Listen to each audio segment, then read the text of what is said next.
10th standard மேத்ஸில் 2வது பாடம் எண்களும் தொடர் வரிசைகளும் பயிற்சி 2.6ல் 9வது கணக்கு பார்க்க போகிறோம்ப்பா.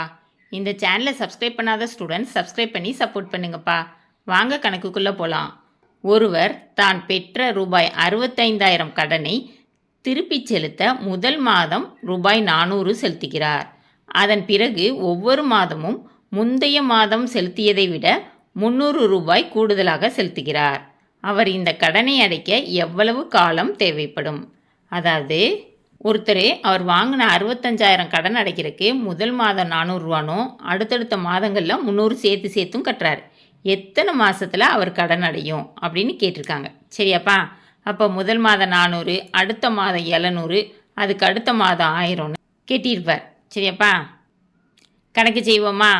தீர்வு: கடனை திருப்பி செலுத்திய தவணைகள் 400 + 700 + 1000 + டிட்டோ. மொத்தம் எவ்வளோப்பா? 65,000. 65,000ங்கிறது கூடுதல் எஸ்என். சரியாப்பா? இப்போ 400 T1னும் 700 T2னும் 1000 T3னும் எடுத்துக்கணும். முதல் உறுப்பு A = 400. பொது வித்தியாசம் D = T2 - T1. 700 - 400 = 300. சரியா? D = 300. எஸ்என் கொடுத்துட்டாங்க 65,000. கூடுதல் எஸ்எனுக்கு என்னப்பா formula? SN = n/2 × 2a + n - 1 × d. கூடுதல் 65,000 கொடுத்துருக்காங்க. அப்போ 65,000 = n/2 × 2 × a எவ்வளோப்பா? 400 + n - 1 × d என்னப்பா? 300. சரியா? இப்போது இங்கே வகுத்தலில் இருக்கிற 2 ஆப்போசிட் சைடு போச்சுன்னா பெருக்கல்ல மாறிடும். சரியா? இப்போ அதை தான் கொடுத்துருக்காங்க பாருங்க. 65,000 × 2 = n × 2 × 400 800 ப்ளஸ் இந்த 300ஆல் ப்ராக்கெட்குள்ளே இருக்க உறுப்புகளை பெருக்கணும். சரியாப்பா?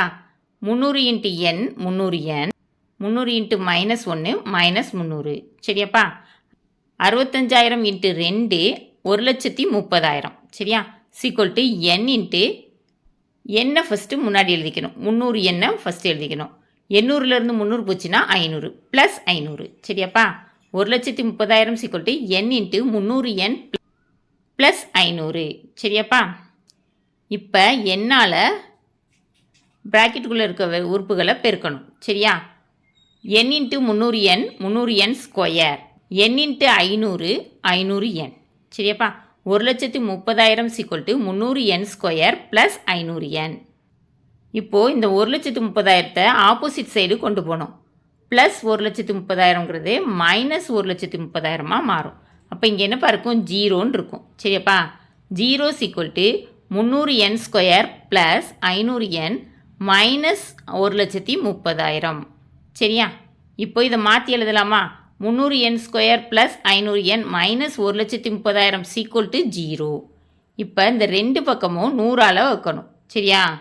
இப்போது 300n² 100ஆல் வகுத்திங்கன்னா 2 0 கட் பண்ணிவிட்டு எழுதணும். 3n².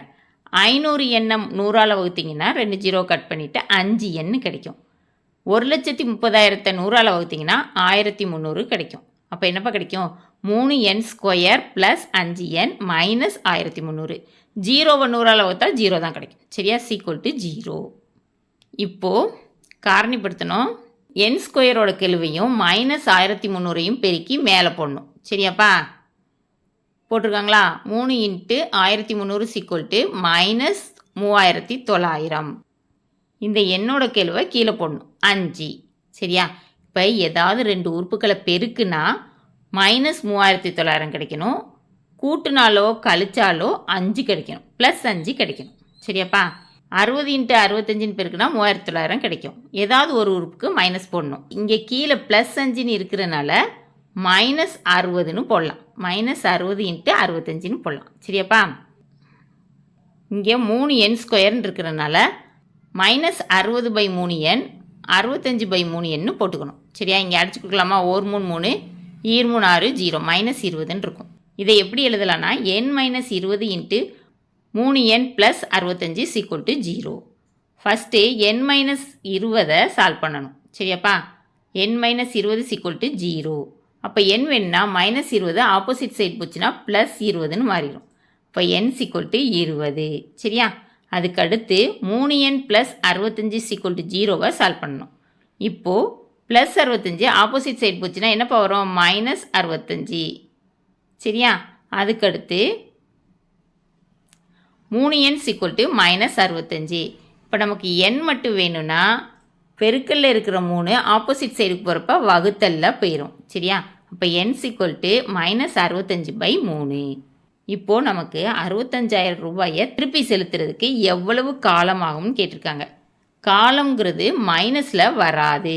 சரியா? எத்தனை மாதங்கிறது மைனஸில் வராது. அப்போது நமக்கு n 20ன்னு தான் வரும். சரியாப்பா? இப்போ ஆன்சர் என்னப்பா? ப்ளஸ் 20. ரூபாய் 65,000 திருப்பி செலுத்த ஆகும் காலம் = 20 மாதங்கள். கணக்கில் கேட்டிருந்ததை கண்டுபிடிச்சாச்சு. இந்த வீடியோ பிடிச்சிருந்துச்சுன்னா லைக் பண்ணுங்கள், ஷேர் பண்ணுங்கள், சப்ஸ்கிரைப் பண்ணுங்கள். ஓகேவாப்பா? Thank you students.